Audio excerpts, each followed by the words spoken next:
All super ডুপারের সবাইকে শুভেচ্ছা, স্বাগত। বন্ধুরা, আজকে আমি দিতি এবং ইলিয়াস কাঞ্চনের একটি গোপন তথ্য আপনাদেরকে দিব, যেটি হয়তো আপনারা এতদিন জানেননি। দিতি এবং ইলিয়াস কাঞ্চন এরা তো বিয়ে করেছিলেন, তাই না? নিশ্চয়ই জানেন। কিন্তু এদের ডিভোর্স কেন হয়েছিল সেটা জানেন কি?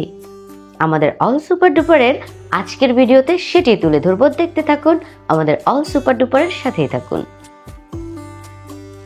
ইলিয়াস কাঞ্চনের তো পূর্বে স্ত্রী ছিল এবং সন্তানও আছে, যদিও রোড অ্যাক্সিডেন্টে তার স্ত্রী মারা যান। এবং দিতিরও বিয়ে হয়েছিল, দিতিরও একজন নায়কের সাথে বিয়ে হয়েছিল এবং হঠাৎই তার স্বামীরও মৃত্যু হয়। দিতি এবং ইলিয়াস কাঞ্চন এরা কিন্তু সিনেমার পর্দায় খুব বিখ্যাত জুটি এবং খুব একটা প্রেমময় জুটি ছিল। তো একটা সময় তারা দুজনেই একা হয়ে যান এবং দুজনেই কোনোভাবে মিলে ডিসিশন নেন যে তারা বিয়ে করবেন, এবং করলেনও তাই। দুজনেই চিন্তা করলেন যে আমিও একা আছি, সেও একা আছে, তারও সন্তান আছে, দুর্ঘটনাবশত তারও স্ত্রী মারা গেছে, সো সন্তান আছে। আমরা দুজন যদি এক হই নিশ্চয়ই খুব ভালো একটা সংসার, শান্তির একটা সংসার হবে। কিন্তু না, বিয়ের আগের চিন্তা আর বিয়ের পরের চিন্তা যে এক হয় না, সেটা ইলিয়াস কাঞ্চন আর দিতির সংসারটা দেখলেই বোঝা যায়। তারা বিয়ের পরে কিন্তু খুব বেশি দিন তাদের সংসার টেকেনি, খুব অল্প সময়ের মাথায় তাদের ডিভোর্স হয়ে যায়। তার কারণ কি জানেন? জানাচ্ছি। ইলিয়াস কাঞ্চন এবং দিতির ডিভোর্স হওয়ার কারণ হচ্ছে দুজনের ক্যারিয়ার। তাদের সংসারটা করা হয়নি আসলে ক্যারিয়ারের কারণে।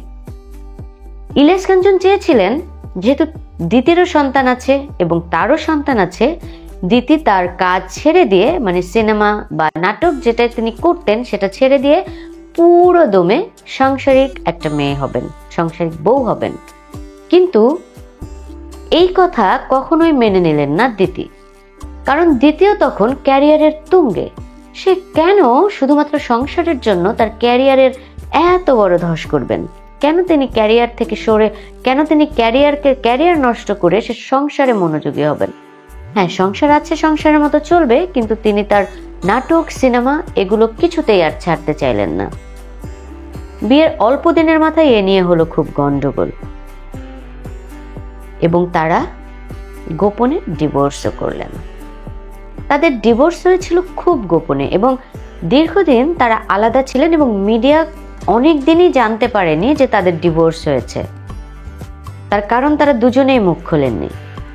যাই হোক, কোনো এক সাংবাদিক বিভিন্নভাবে খুঁচিয়ে খুঁচিয়ে তাদেরকে বের করেছিল, যদিও দিতি কখনোই স্বীকার করেনি, কিন্তু ইলিয়াস কাঞ্চন আসলে স্বীকার করেছিলেন যে হ্যাঁ, তাদের আসলে ডিভোর্স হয়ে গেছে, তারা একসাথে থাকছেন না এবং যে যার মতো আলাদা থাকছেন। এবং এটা পত্রিকায় যে আসবে তাদের ডিভোর্সের খবর, এটা দিতি কখনোই চাইতেন না। কারণ দিতি সবসময় বলতেন, বা ইলিয়াস কাঞ্চন নিজেও বলেন, যে আমি আসলে দিতিকে খুবই ভালোবাসি, সম্মান করি। হ্যাঁ, একটা ঝামেলা হয়েছে, সে তার ক্যারিয়ার ছাড়তে পারবে না সংসারের জন্য, আর আমি চাই আমার বউ সাংসারিক হবে। তো এটা নিয়ে একটা ঝামেলা ছিল, কিন্তু আমি তাকে কখনো অসম্মান করি না এবং তাকে যে আমি ঘৃণা করি, ভালোবাসি না, এটাও ঠিক না। এই দুজনের প্রতি সম্মানটা তারা বরাবরই রেখেছেন এবং বরাবরই দেখিয়েছেন। যদিও তারা সংসার করতে পারেননি, তাদের ডিভোর্স হয়েছে, কিন্তু সম্মানটা রয়ে গেছে। এটাই হওয়া উচিত। ডিভোর্স তো হতেই পারে, কিন্তু তাই বলে দুজনকে দেখতে পারবো না, ঘৃণা করব, এটা বোধহয় না হওয়াই ভালো। বন্ধুরা, ইলিয়াস কাঞ্চন আর দিতির ডিভোর্সের গল্প তো বললাম, সামনে আরো এরকম কিছু খবর নিয়ে আসবো আপনাদের সামনে। অল সুপার ডুপারের সাথেই থাকুন। আজকের মতো বিদায়।